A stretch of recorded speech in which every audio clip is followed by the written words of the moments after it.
Thank you for listening to Depictions Media Radio.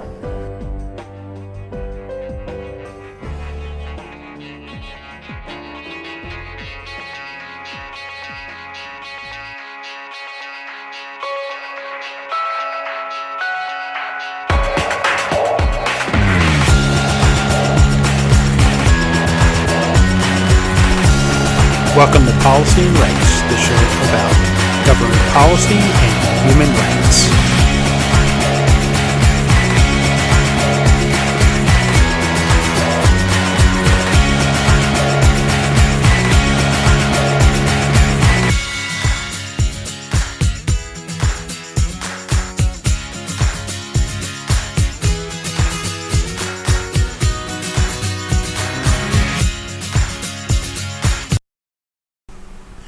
Welcome back to Policy and Rights here on Depictions Media Radio. I'm your host, Michael Clogs.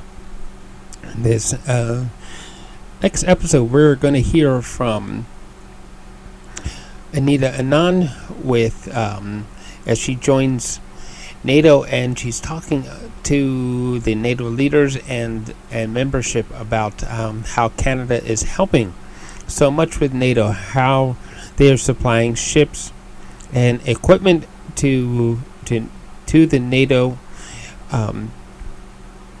causes and helping Ukraine, and expressing how important the mission of NATO is, and how Canada will continue to keep supplying arms for all of the causes and missions that NATO puts forth. She in that there is this Secretary of Defense from the United Kingdom, and he will chime in on issues around different NATO missions, and of course what is happening in Ukraine and what the ultimate thing is. One of the things that I remember about NATO when I was a child, and of course it was the Soviet Union versus the United States mainly then, and it's kind of interesting that it is still NATO working with things that would seemingly go against what it is the Russian Federation might want. And it seems that in order for NATO to exist, that this particular enemy has to keep being there. At some point, shouldn't these type of organizations, in order to form a better defense, they should form better negotiation skills, not necessarily better weapons. So yes, equipment and things to remove things of the past, such as in this particular case mines that are in the ocean, in our seas, having ships built to remove them safely so that ships can travel on peaceful missions safely without having to run into an explosive mine, is actually a good thing, something that we all should support. But maybe we need to stop supporting things that would cause more wars, like building of ships that have large guns that just simply are there to destroy an enemy. Anyway, just some thoughts. There are ongoing issues with Ukraine because of the ongoing war, and it is good to have NATO in that respect helping Ukraine, even if they aren't helping them completely just as NATO, and is more of each individual country of NATO deciding to donate what they can to help repel what would be an insane leader trying to take territory by force from another country, trying to run his flag in territories that don't belong to his country. And even if it is because, hey, if we want to pass goods through, there are peaceful ways to do that. And only a truly insane leader would continue a war and destruction of another person's country simply because I want gain. Especially when you can see that the rest of the world is not standing by idly to let it happen. So, moving on, we're also going to listen to the Western Canadian premiers. That would include David Eby, Danielle Smith, Scott Moe from Saskatchewan, Heather Stefanson of Manitoba, Ranj Pillai of Yukon, Caroline Cochrane, Northwest Territories, and Akeeagok from Nunavut. They're gathered in Whistler, BC to talk about issues that affect Western Canada, including preserving Canada's Arctic sovereignty. They will discuss issues around climate change, dealing with oil and mining. There are a whole list of issues that they are gathered together in a meeting to talk about so that they can make presentations back to the federal government and hopes that things would change on the parliament floor, that to change the conversations on the parliament floor so that some of the fears and issues of the people who live in British Columbia, Alberta, Saskatchewan, Manitoba, Yukon, Northwest Territories, and Nunavut can be heard in a better light. Along with this, I want to discuss one more thing before we actually get the show started, and that has to do with Bill C-18 and how now that Google is on board saying, well, we're going to not accept Canadian news content. The question comes about, how will Canadians actually find news stories if they aren't already subscribing? Are we now supposed to pick and choose a news venue to listen to? If that is the case, I hope that many decide to choose us at Depictions Media for that. What is to come with Bill 18 when a major search engine and social media platform aren't accepting the content? And simply because the government is saying that the corporations want more pay for the content that is put out there, that they want a fairer shake in comparison to other countries, that they want it. And none of the statements actually made lead back to who's telling the truth. How, as average everyday citizens, are Canadians going to find what is true, and how is this bill going to polarize conversations, or will it really unify conversations so that people get on the same page with issues? something to think about, and maybe something to write a letter or email, correspondence, however you want to say it. Send something back to the members of Parliament and see how this particular bill can be augmented so that we have free information.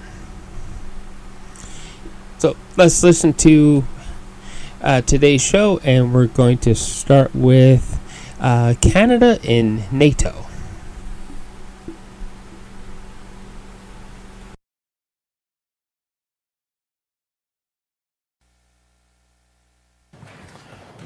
Bonjour, bienvenue à la Maison du Canada. Welcome to Canada House.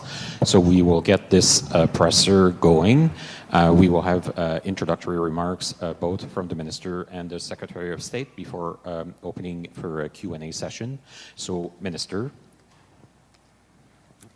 Well, good afternoon, everyone. It is an absolute pleasure to be here in London at Canada House with my colleague, Secretary of State for Defence, Ben Wallace. Today, Secretary Wallace and I had a very productive meeting to strengthen the deep and important relationship between Canada and the United Kingdom.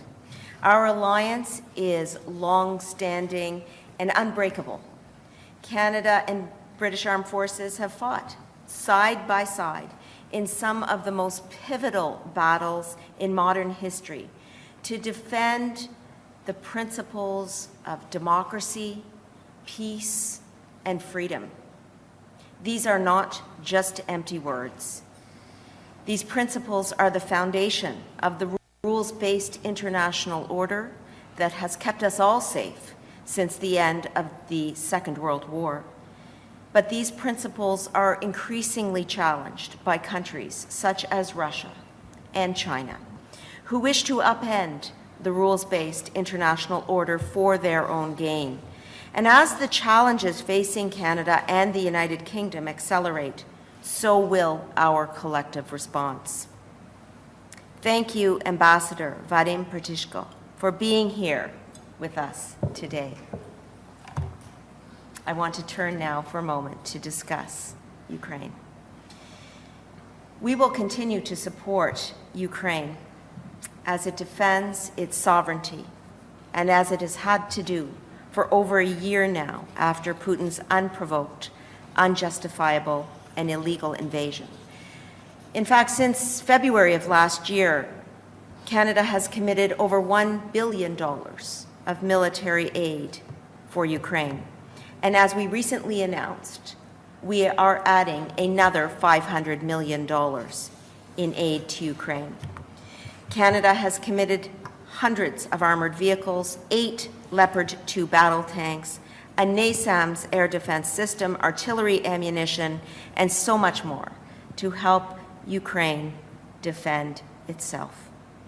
The United Kingdom is home to the Royal Canadian Air Force Detachment in Prestwick, Scotland, which has delivered over £10 million of Ukraine-bound military aid donated by Canada, its partners and allies, using 3 Hercules aircraft. Thank you, Mr. Secretary, for hosting this detachment.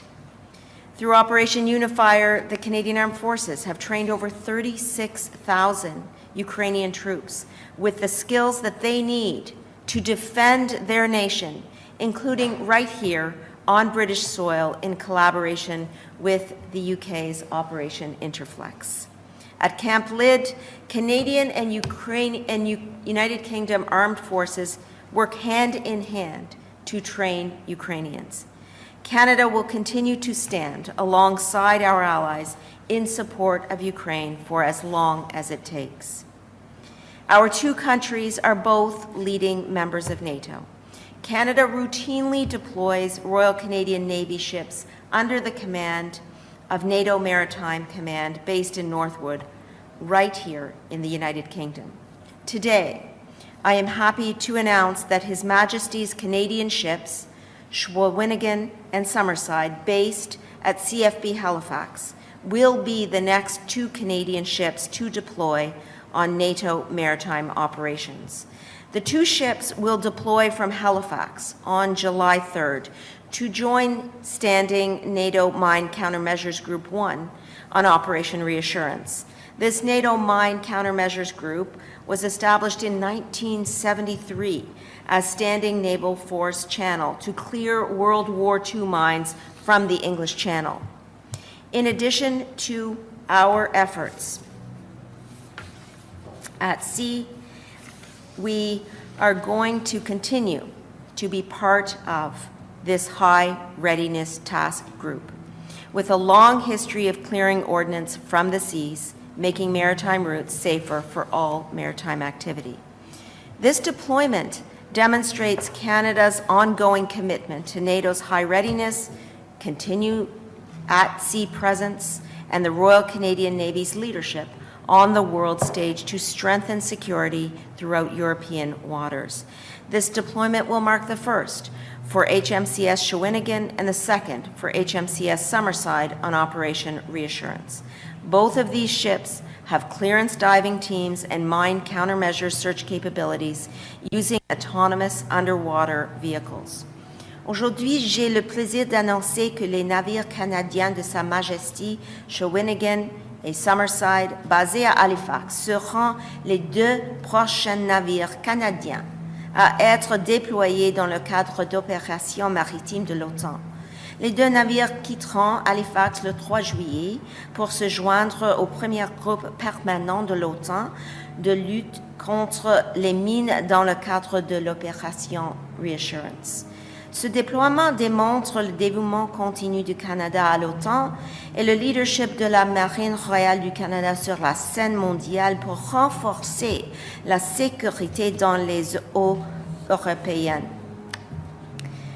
In addition to our efforts at sea, both Canada and the UK are leading NATO Enhanced Forward Presence battle groups, Canada in Latvia, the UK in Estonia. And last year, our alliance agreed to upgrade these battle groups from battalion to brigade size where and when required to protect our eastern flank.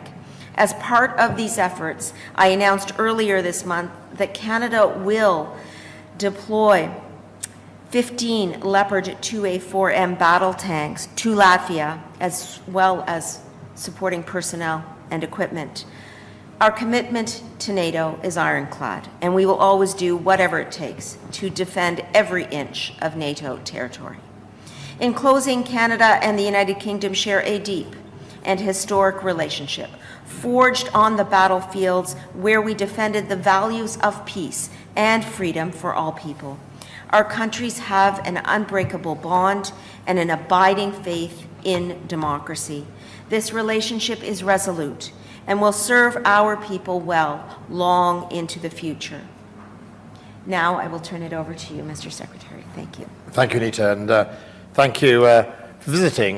We have met, I think, 3 times in as many weeks, or 3 weeks for Singapore and NATO, and now today. And I'm delighted to host you, and I'm glad that we managed to further our relationship. We had a good, strong bilateral session this morning where we discussed everything from Ukraine to the High North to NATO and indeed to the Pacific. And I think that's really important that we continue that strong relationship that Anita has talked about going back hundreds of years and certainly side by side. And Canada Day, which is officially the 1st of July, is also the first day off the Somme, and we shouldn't forget that 57,000 Commonwealth soldiers lost their lives on that day. Canada has gained 77 Victoria Crosses in both the First and the Second World War, fighting side by side on Juno Beach in D-Day, and even as recently as 2014, after the invasion of Crimea by Russia, the illegal invasion, there was 4 nations that stayed and trained in op-orbital, and alongside the British were the Swedish, the United States, and Canada, the Fab Four, the original 4 who were there not at the time of the February invasion 21, but have been there since the beginning, making sure Ukraine can stand on its own 2 feet and help it with its capacity building. And I think when I think back to the day of the recent illegal invasion, right there by our side, the next day when we had a initial donor conference, Canada was there on the line immediately, standing up for the values that we both share and making sure that we started the process that has led to this international community's response. And, you know, Canada's position is very, very important in that. It says it's not just a European problem, it's a global challenge. You know, there is more to do, and I know Canada and the United Kingdom are going to continue standing with Ukraine to make sure Russia is expelled from its illegal invasion of that country and return it to its sovereign right. And, you know, the message, as I always say at these press conferences to Putin, is the international community is going nowhere. Canada is going nowhere. Britain is going nowhere. So don't base your calculations, Mr. Putin, on the fact that somehow we're going to get bored and go and do something else. We're not. We're continuing to stand up. We're continuing to reinforce our friends in the east of Europe, in Lithuania, Latvia, and Estonia, and Poland. We're there producing, defense of our people, but also contributing to deterrent. Thank you. Thank you, Minister. Thank you, Mr. Secretary. So now we'll open up the Q&A session. I'll try to alternate between Canadian and UK outlets, and I'll take a main question and a follow-up if desired. So, if you can just state your name and outlet. George Wills from The Times. A question for both of you, firstly. Ahead of building this, does both Canada and the UK support Ukraine having a guarantee for joining NATO at the end of the war with Russia without having to submit a membership action plan? And how likely do you think that could be achieved for this? If you don't mind, if I just want to give you the opportunity to respond to the speculation used today, sort of linking the decision by CGS to sort of announce its departure early in his tenure to sort of outspokenness and arming cuts. Any response to that? What has been answered to this aside? Well, I'll answer that first bit, then I'll do the NATO, and then over to you, Anita. So, on the first bit, I read the report. It's completely spurious, right? When I appointed General Patrick over a year ago, he'd already been 3 years Commander Stratcom as a 4-star. He is currently, I think, the longest-serving 4-star in our armed forces. And when I appointed him, the condition was he would be doing a 2-year post. So there is no... I saw this ridiculous sort of gossipy report today that somehow there was a sort of... He's spoken out and he's getting, a shorter... Not at all. That was the deal we originally made. It was very important. He'd done 3 years as a commander of one of the service's strategic command. So that's it. There's no conspiracy, nothing else.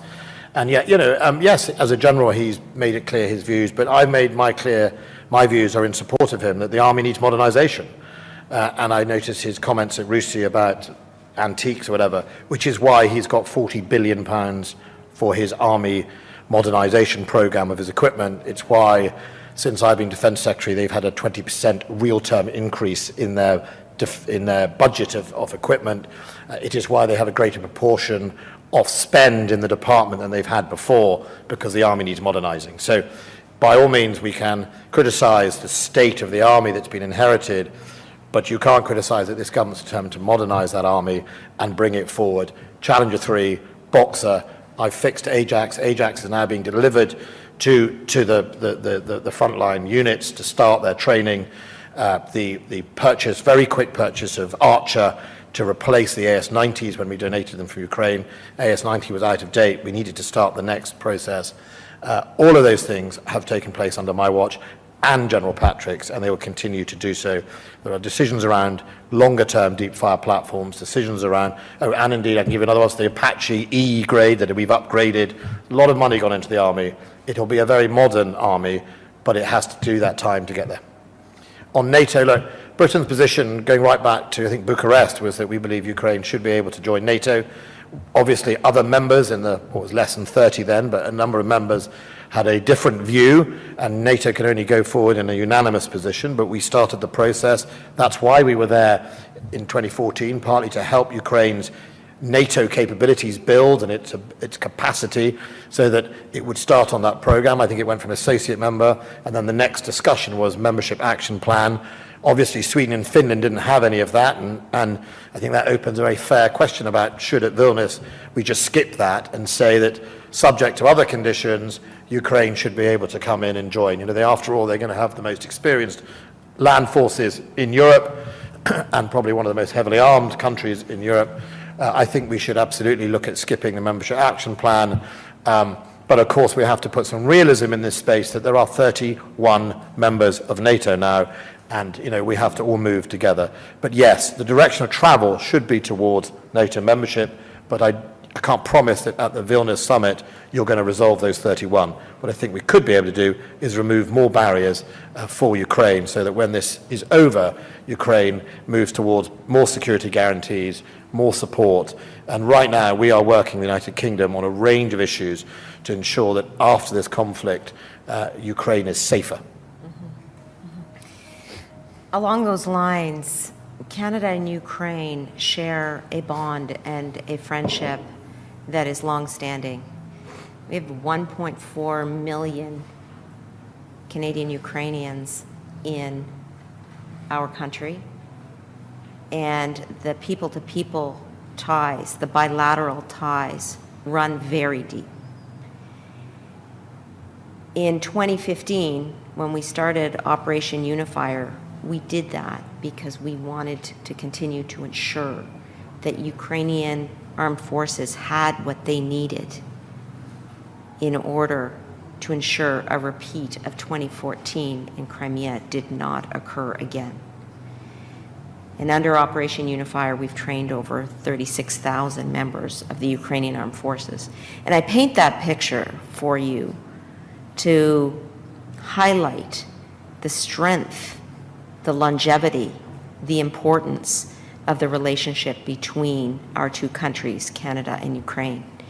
And with that in mind, we are very supportive of Ukraine's work with NATO members collaboratively, and when the conditions are right, we will support Ukraine's ascension to NATO. Of course, this is an increasingly important issue. Right now, Ukraine needs to win this war. And as Minister of National Defense, my job is to ensure that the allocated funding that we've been given, now another $500 million on top of the $1 billion that we've already spent, is put to good use in service of Ukraine's efforts to fight and win this war, to ensure the security of its democracy and its longevity in terms of peace and stability. Thank you. CBC.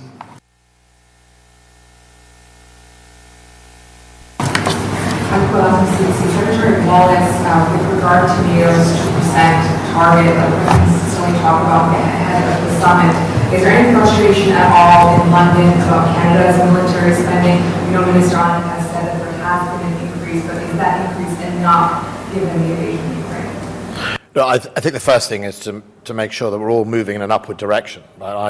Since I became Defence Secretary, we've reversed the pattern that's happened in the United Kingdom. We've actually had a real terms increase. We're going to top out at over £50 billion, £24 billion extra since I was Defence Secretary. That's an important, the first battle is the cultural shift, that defence is no longer some sort of discretionary spend stuck on the side of government, that it is in fact a core part of our defence, of our job as a government, and that's why I was really determined to make sure that we see that shift towards a growing defence budget rather than a shrinking one. The defence budget in 2015 here was cut, I think, by 7%. We're on the upward trajectory, over 2%. Of course, we want all NATO countries to be above 2%. That's no different. That was decided in Cardiff. But, the Canadians, I think, have increased their defence budget by 70%.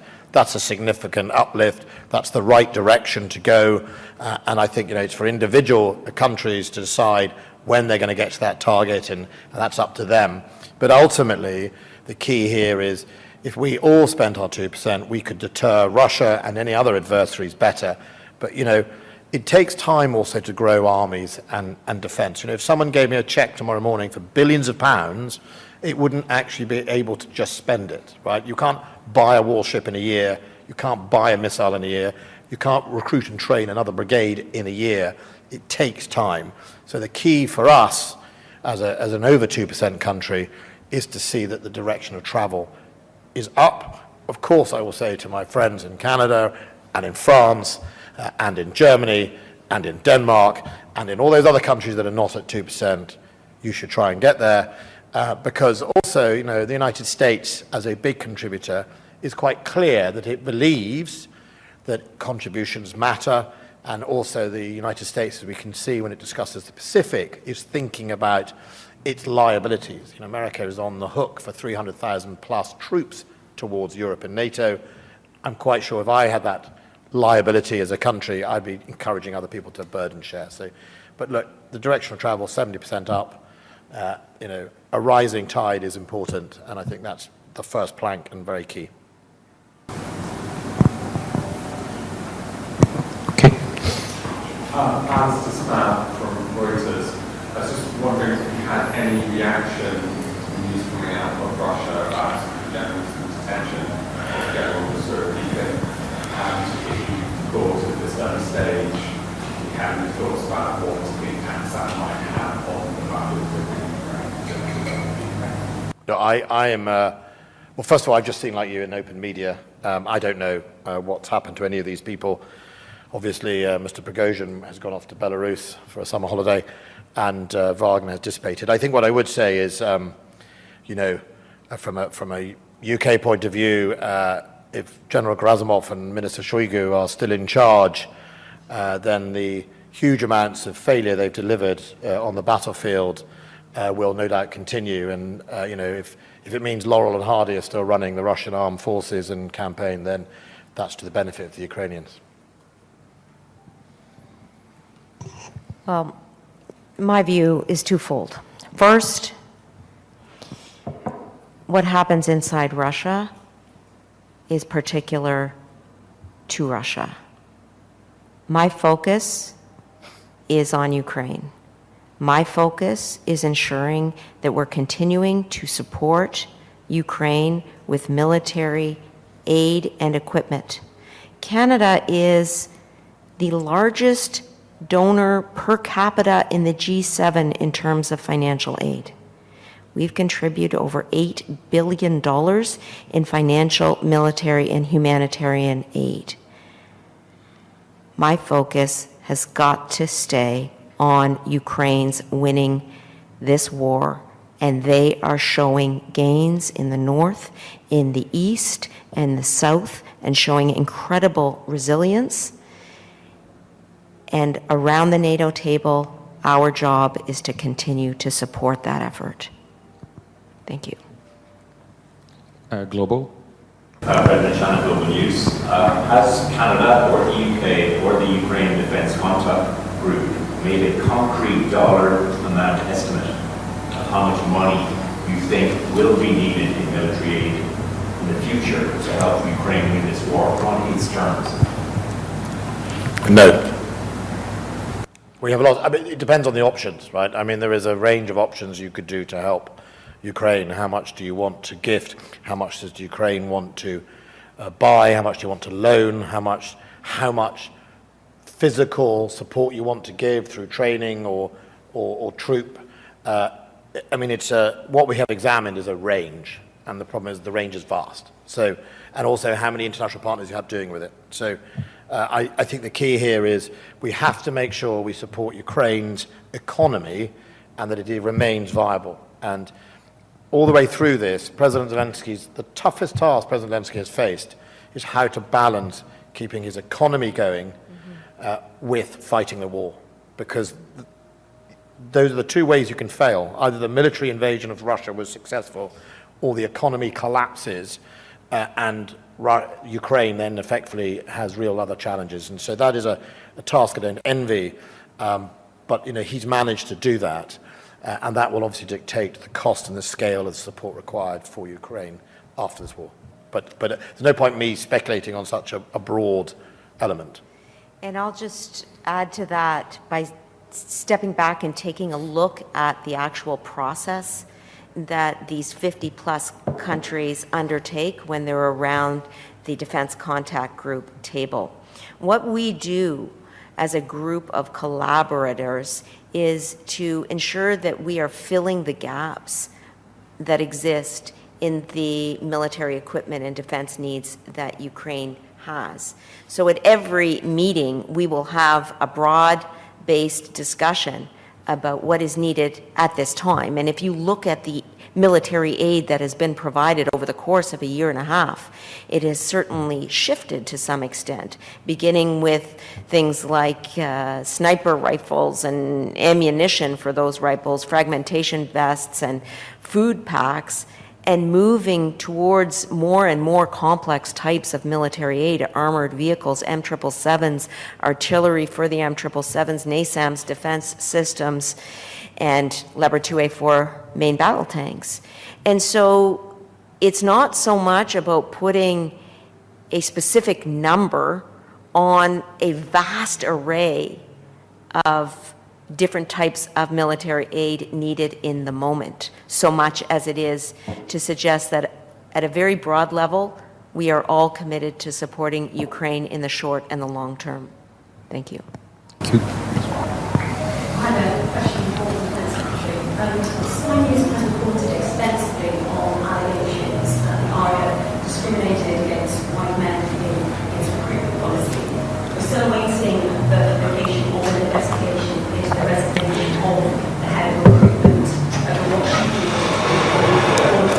But if the report finds that illegal activity did take place, then RAF recruitment policy will be reheld to account. Well, I'm not going to speculate what this report does or doesn't find. When the report's published, then, of course, we will make a decision about all of that. I mean, the Chief of the Air Staff has obviously given an interview to the media today about it.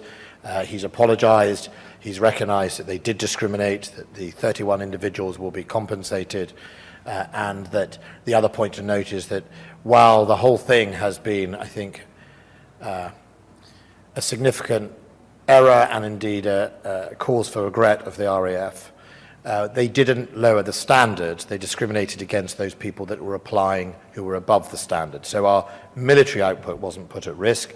However, the treatment of the people applying was wrong, unsatisfactory, and I also think that the treatment of the officer who raised concerns and her very genuine worries being ignored was something that needs to be looked at considerably about why she was ignored, why indeed she was put under that pressure. And I don't want to see anyone put under pressure to do something like what we've seen in the RAF, but I have committed that I will be publishing almost in full the whole report, I think as full as I can publish it, and then we can discuss about what happens next.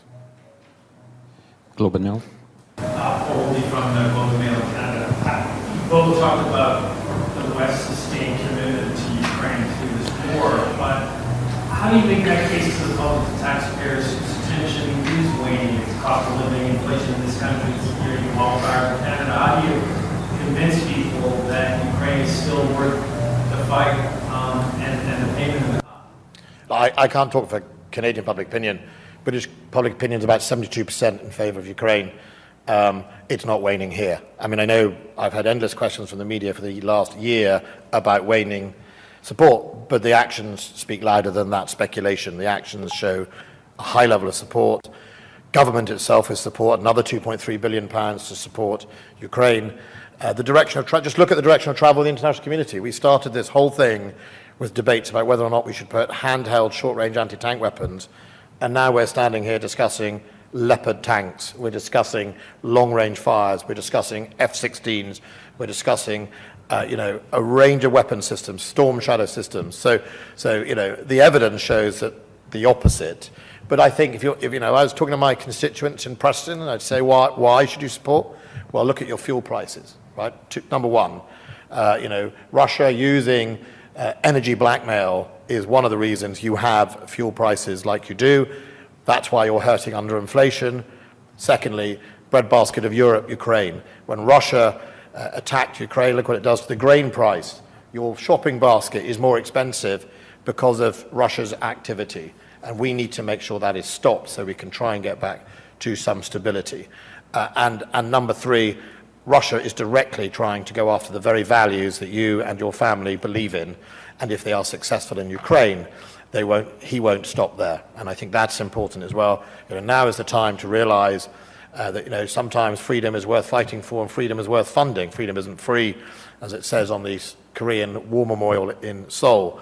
And what's amazing, and I can't speak for Canada, but when you go to the British Parliament or you go and see the demonstrations here, it's full of young people, it's full of the left and the right, who all believe that this is their conflict, their values under threat, and deeply value it. And I think, the whole of the British Parliament is in support. Everything from the Scottish National Party to the Labour front bench to the Liberal Democrats to the Conservatives are all entirely beyond that. Now, I can't speak for Canada, but for us, we know what it's like to stand alone. We know what it's like to be isolated, and we don't like bullies. And we know that as a global trade-free country, we are susceptible to things like energy blackmail.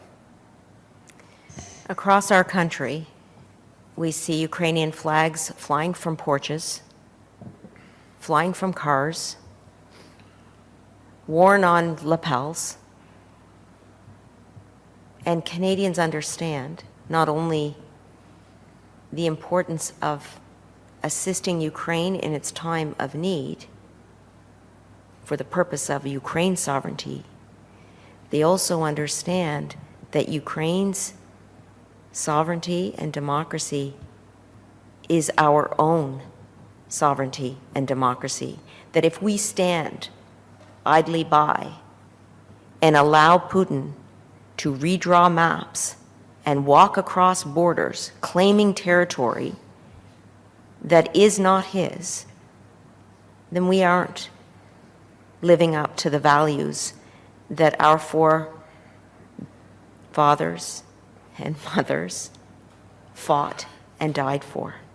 And we must, therefore, stand shoulder to shoulder with our NATO allies and friends and partners in support of that rules-based international order that has kept us all safe since the end of the Second World War. I would say further that the Canadian government has taken very seriously rising costs and inflation, despite the fact that we have one of the lowest inflation rates in the G7. How have we done this? What is an example? Well, I have many. The Canada Child Benefit, $10 a day childcare, dental care, the grocery rebate.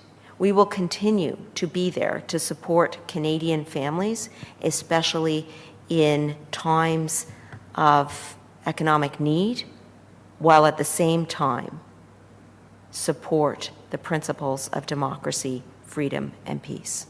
Thank you. We have time for one last question. We'll go to the back. Just under Joshua, just going back to the recent tumult in Russia, what should we be more focused on? Should we continue to watch what we do or now? Who leads Russia is a matter for Russian people and Russia, and it's, as Anita said earlier on the question, what goes on is a matter for them. We can be commentators on it, but ultimately, the reality is the most important thing is for Russia to be defeated in Ukraine and the Russian armed forces leave Ukraine. And, of all the Prigozhin event, there's one part of it that is really important. And while I have no support or links or in any way with Wagner and Prigozhin, which are a thoroughly nasty bunch of people, he did expose the war narrative as false from the Kremlin. His video he posted, which clearly said NATO was not going to attack Russia, Ukraine was not going to attack Russia, you have been lied to by Gerasimov and Shoigu, Mr. Putin. There was no need for that. That's him saying that in Russia to Russians. That is the truth that we have been saying for over a year, even before the war, and that's coming from him. So that's quite important that the Russian public understand and hear that. But that's something, it's not a revelation, we all knew that, but it'll be interesting if the people of Russia hear that. Thank you very much for Daniel, you were going to ask one more question. Given that there is a war in Ukraine, would it not make sense to have some continuity who is the head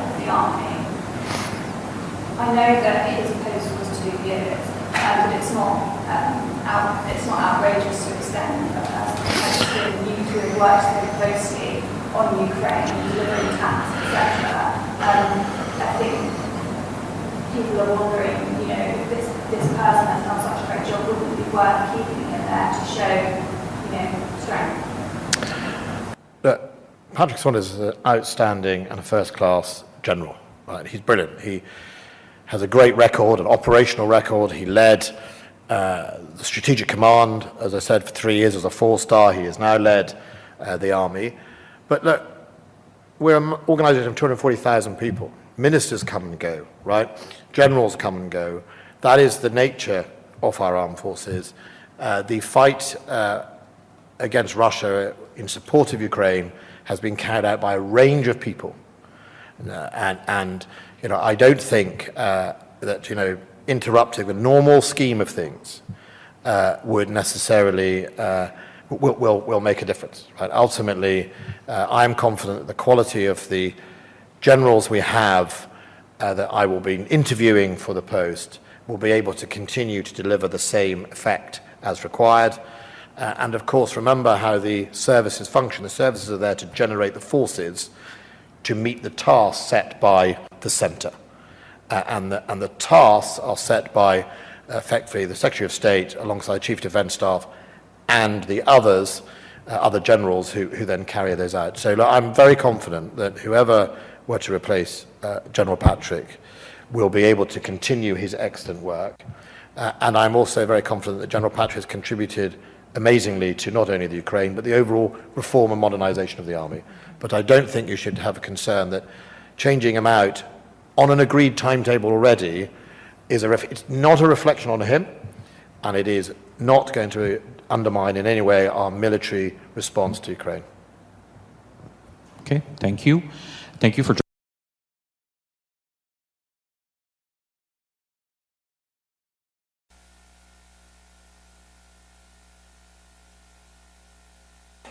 it's great to see you here on Lil'wat and Squamish territory, and real honor for me to be here with my colleagues from across Western Canada and the North. It was a wonderful set of discussions at the conference. We had a very successful meeting, and very grateful for their time. My apologies to the media. We're starting a little earlier than you may have expected. We were told we had to hit the Ontario newscast deadline. Just kidding. I grew up in Kitchener. I'm allowed to make Toronto jokes. They play particularly well in Western Canada. We had really productive discussion on our shared priorities. We have certainly big challenges in the West today. Many of us have grappled with very serious forest fires this season. We have issues around finding the people to fill the jobs that we have. To drive our economies, our provincial economies, our territorial economies forward. We have challenges around the cost of living and affordability for the people that we serve. But it's also a time of incredible opportunity for Western Canada. We see the weight of population growth shifting, the weight of the country to the west. We see that our provinces and territories offer the energy and the solutions to many of the problems that the world's economy faces. And the security to many countries that they're looking for around critical minerals and energy security, as well as what our own country is looking for. We had really important discussions about a number of topics of shared interest. In particular, we discussed strengthening our strategic infrastructure and trade corridors, finding ways to get our goods to market efficiently and effectively, to grow our provinces and territories' economies, but also our national economy. To collaborate on climate action and adaptation, including addressing issues of energy security both domestically and internationally, related to everything from electricity to energy products like LNG. We talked about how provinces and territories are key partners in the immigration system, how dependent we are on working together with the federal government around immigration to address issues of labor shortage, certainly, and also to ensure that people who arrive newly to our provinces and territories receive the support that they need. We talked about our labor market and the need to remove barriers to ensure labor mobility, but also to meet the needs that we have in our different provincial economies.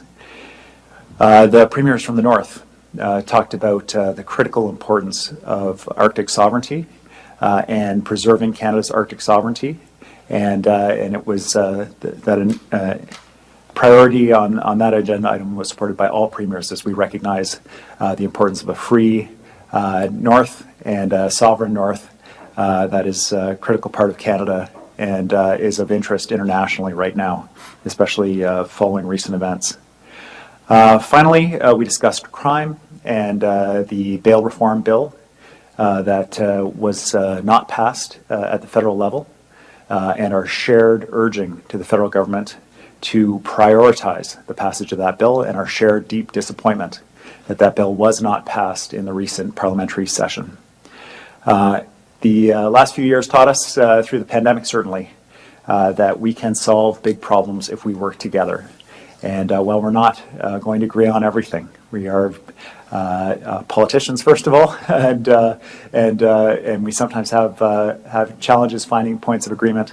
But actually, during our meetings, I think the focus, because we're focused on Canadians, because we're focused on our communities and who we represent, we found very broad areas of agreement, shared priority, and how we can work together to not just improve our own homes, but to really help build the Canada that we're all so proud of.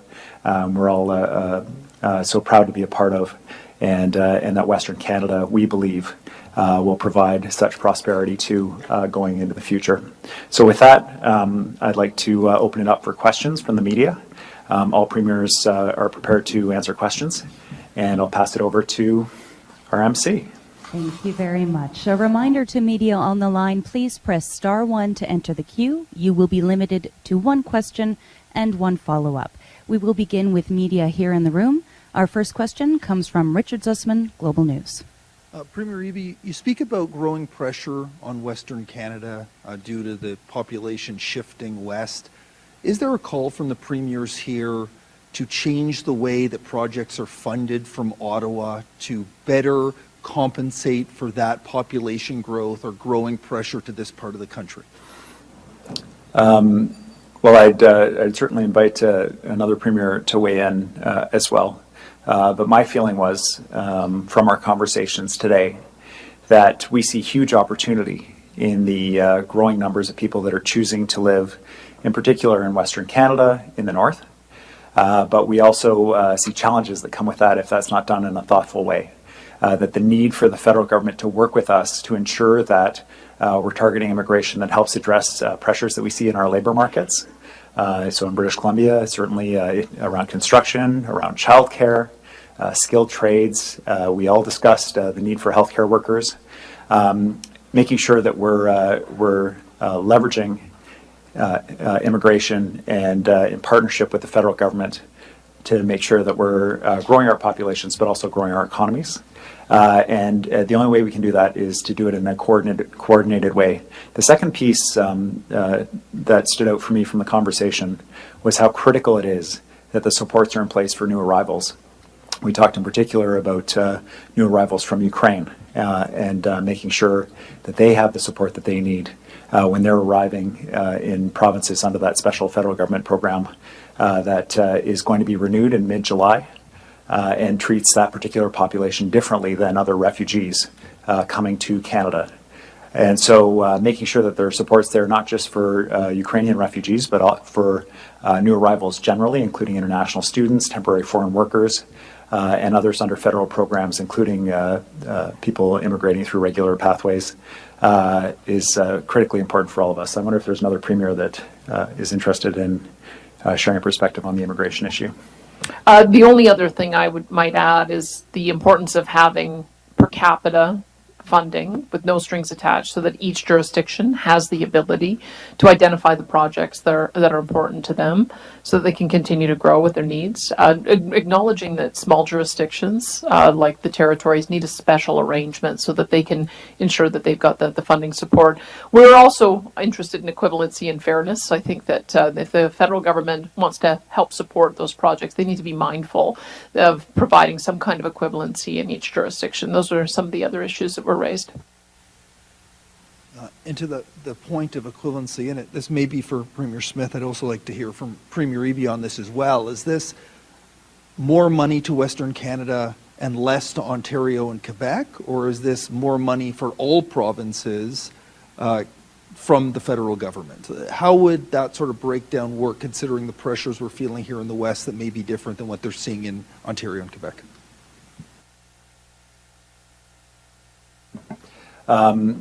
Thanks. I won't speak for the whole table, but certainly from British Columbia's perspective, one of the messages that we continually send to the federal government is whether it's housing money, whether it's money for economic development related to climate, and ensuring that we're competitive in the global transition that's happening. Whether it's funding for Indigenous housing, whether it's funding for infrastructure, that British Columbia needs to see at least our fair share on a per capita basis with other provinces. And again, we recognize the unique needs of places like the territories, like the North, to have special arrangements. But I have been concerned, and I've shared that concern federally, that BC has not seen our fair share of this type of funding. And you'll see in the communique the emphasis from all provinces that needs to be a key consideration of the federal government for funding programs. It doesn't mean that other provinces need to be funded less. It means that the funding that's available from the federal government needs to be distributed fairly. Yeah, I would agree with Premier Eby on all of that. And our natural resource-based economies, innovation-based economies in the western half of our nation are growing. For example, in Saskatchewan, we're growing at our fastest rate from a population perspective that we have in 108 years, over a century, since we've grown at the rate that we are. And I think that's true in many of the western provinces. And so there is concerns, I think, at least from Saskatchewan's perspective, and likely others, around fair and equitable treatment, investing in the settlement services, for example, of new immigrants, including Ukrainian immigrants that are coming to our communities. There's concerns around the investments that are being made in that very economy, and as we are finding our way to not only producing products, energy products, for example, that have been used in the past or being used today, but as we prepare to produce those products that are going to be in demand tomorrow, the rare earth elements, the lithium, those types of products. And so I think we would share in some of the fair and equitable balance of investment, not only in the advancement of and preservation of the jobs in the strong economies that we have in our respective provinces and territories, but also in supporting those that are coming to participate in that economy as we grow our province's population and we grow our community's population, and those services are necessary and need to be provided. And so we discussed that fair and equitable investment by other levels of government, namely the federal level of government. I think, look forward to continuing that discussion right through to the Council of Federation table. So I'd like to add on from the north. The other ones can join if they want. The north is different. When you talk about equitable services, then you need to think of the north, and I think all the premiers at this conference have agreed, and that's why they identified that the north is different. We are at the forefront of climate change. We're at the forefront of Arctic security and safety, which people are now paying attention to. We have infrastructure gaps that are huge that people don't realize. We have no road systems to many of our communities. Some of us to any of our communities. The energy sources are not there. We're reliant on diesel. We don't have the telecommunications that people take for granted here. So when we talk about equity, we need to make sure that the people in the Northwest Territory, or the North period, have the same level of services that people in the South take for granted. So yeah, I do think that there needs to be a redistribution of the wealth, and I do think that the federal government needs to not only give large funding to the eastern provinces, I think they need to take care of the West and the North. We are all Canadians, and we all deserve to prosper. Thank you. Our next question from the room comes from Benoit Ferradini, CBC Radio-Canada. Hello. My question is about climate action. Can you detail what you request from the federal, and also are there different views depending on where climate change had the most impact, provinces or territories? Thanks. There was broad interest across the table from all premiers and certainly from all Canadians about reducing carbon pollution and addressing climate change.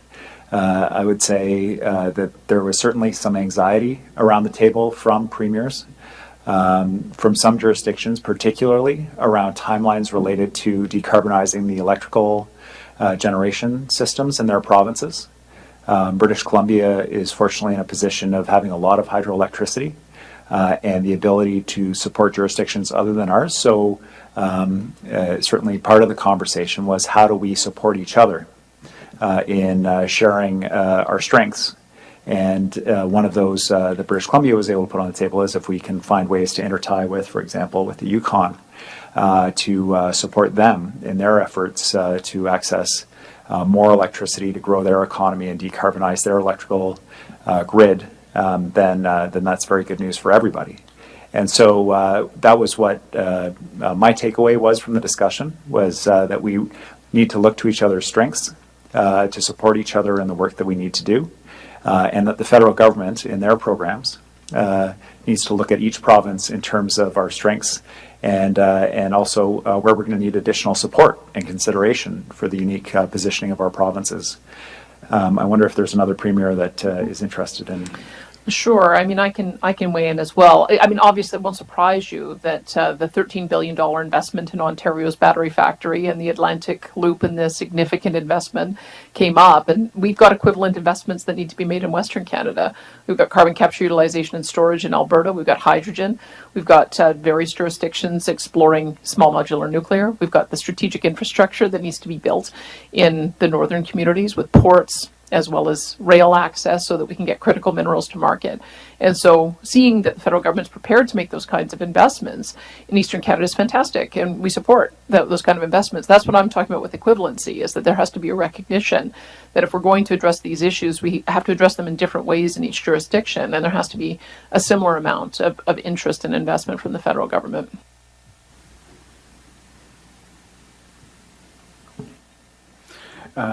Yeah, I really appreciated the conversation about collaboration today, and speaking with Premier Eby and focusing on for us in the Yukon the potential of a grid connection. It's foundational to our ability to reduce our emissions and to meet our climate change goals. We're having a season this year where we're lucky we can deploy resources to our neighbors that are dealing with fires, and our flooding season has been minimal this year. But I mean, the collaboration is going to be key. I think, as Premier Eby said, there's strengths that we all can lean on. For us, a grid connection in British Columbia, the early stage conversation, that opportunity not only will drive a northwestern Canadian economy when it comes to critical minerals and do it in the cleanest way possible, but it is also going to help us meet our overall goals. So I think the support from the premiers, and especially from the provinces, and as Premier Cochrane touched on, understanding the uniqueness of the North and having the provincial leaders from Western Canada stand by us and understand and support us is so important coming to these meetings, and I just really appreciate that over the last 2 days. To add a bit as well, I think the most impacted region by climate change is right in the north. We see it daily as people who rely so heavily in terms of the ice. And really the discussions that we've had were really powerful in terms of our ability to see nation-building projects such as the Akeeagok Hydro and Fiber Link that really would allow us to be able to get away from diesel. But right now there's no outside solutions that allow us to be able to get out of diesel as we move forward. But we do have the solutions, as David mentioned, in terms of solutions that really allow us to see nation investments really in the north, in western Nunavut in particular. I look at the Grays Bay Road and Port as a project where really there's 22 of the 31 critical minerals that we could provide not only to Canadians but to the world that really would unlock these incredible resources, and that would really create incredible jobs that tie obviously to the climate change that we see. So the discussions that we've seen and have had here has been really fruitful from the lens that there's such an infrastructure deficit in the north that it's important to recognize that gap and for us to really play a leading role in terms of providing those solutions as we move forward as well in light of climate change. If I can just add on one thing to that as well. As stated, the North feels climate change 4 times as the South. And I appreciate Premier from Nunavut actually speaking and saying we don't have a choice. Most of our communities, all of our communities, except for a couple, all of Nunavut's, are reliant on diesel. We don't have an option to get off at this point. So my point is that you can't make one policy to fit all of Canada. It doesn't work. The carbon tax is a huge example of that. It's an incentive so that people will get off and use renewable energy. Great incentive, except when you don't have any alternative, what it became is a punishment to people in the north. We're experiencing climate change. Our animals are migrating that we don't know. Our elders aren't able to read the land anymore. Our fires we're experiencing fires in the south. We've got flooding in the north. We've got snow in communities. This is all in the last week. And so one policy throughout Canada will not work. It's important that the federal government work with all jurisdictions to identify what we know. We live there, so we need to have a say on what policies will be implemented for us. Thank you. Our next question comes from Chuck Chang, Canadian Press. Chuck, please go ahead.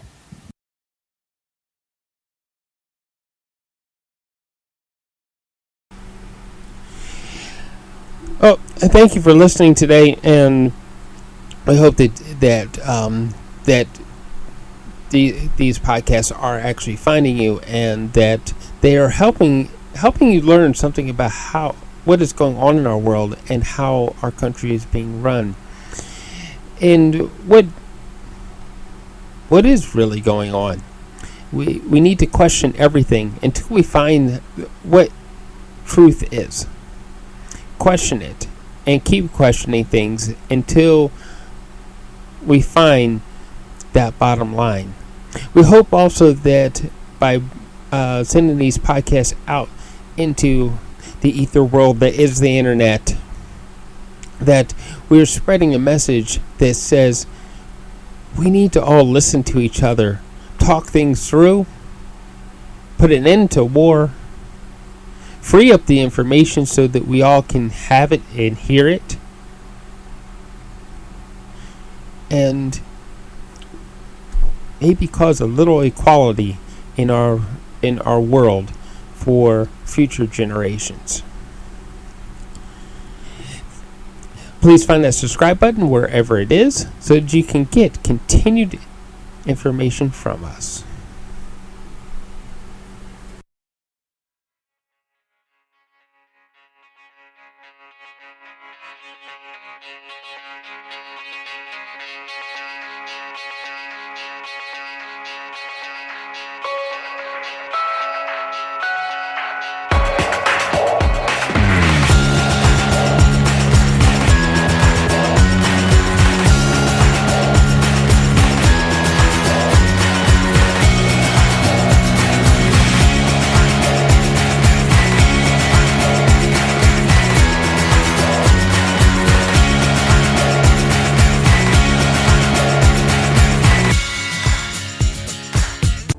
This show has been produced by Depictions Media. Please contact us at depictions.media for more information.